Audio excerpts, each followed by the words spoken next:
Okay, we're going to cover how to remove the rear axle and replace the rear axle seal on a 1955 Fordson Major. So I'll cover off the basics.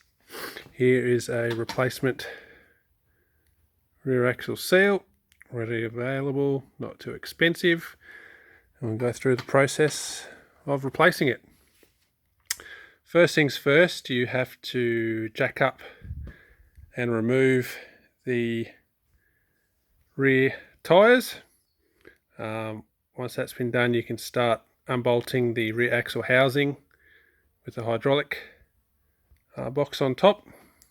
I've removed it and put it over there.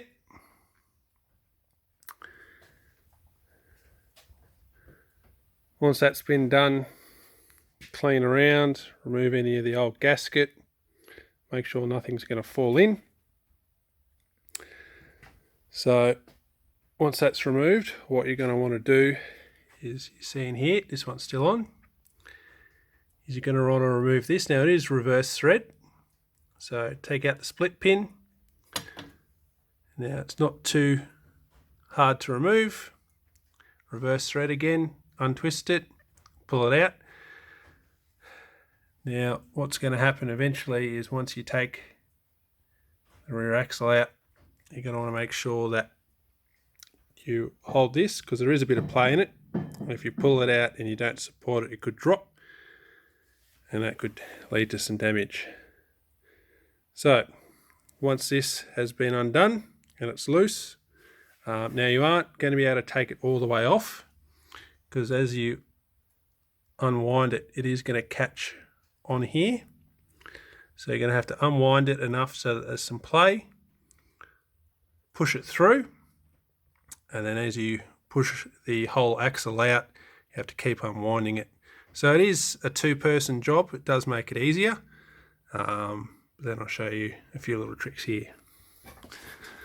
So as you can see here, this is the axle that we've already undone and pulled out a little ways, just to demonstrate some things.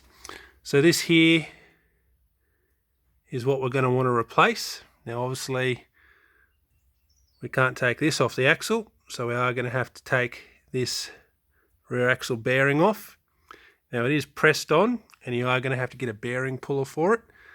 That's the step I haven't done yet, but you're going to want to pull this bearing off the whole shaft, slide this off, slide the new one on, as you can see there, like that, and then you're going to want to reassemble it. Now here's a trick. When I decided to take the axle out, you can see here that there is a press mark here. So when this goes all the way on tight, you can see there it's got the groove. Now it does fit tight on there, and what you do is you get a chisel and you give it a smack, and it locks it into this groove here.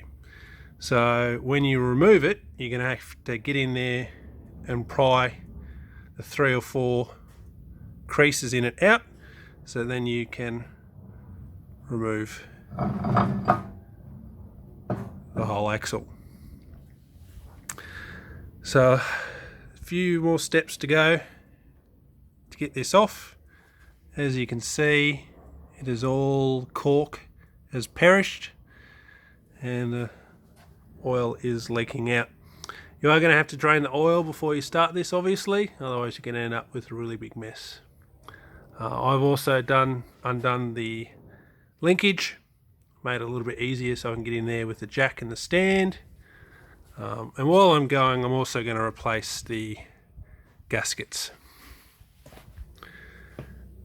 You can see in there's another bearing, which is why again you have to support this when you pull the axle shaft out, to make sure that you don't cause any undue damage to that bearing.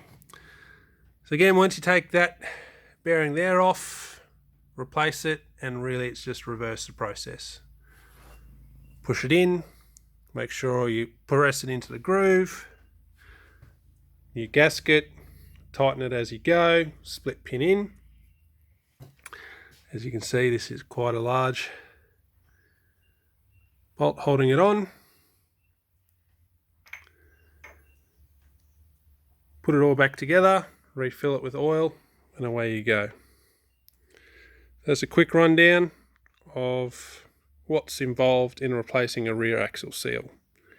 Again, you're going to have to buy quite a large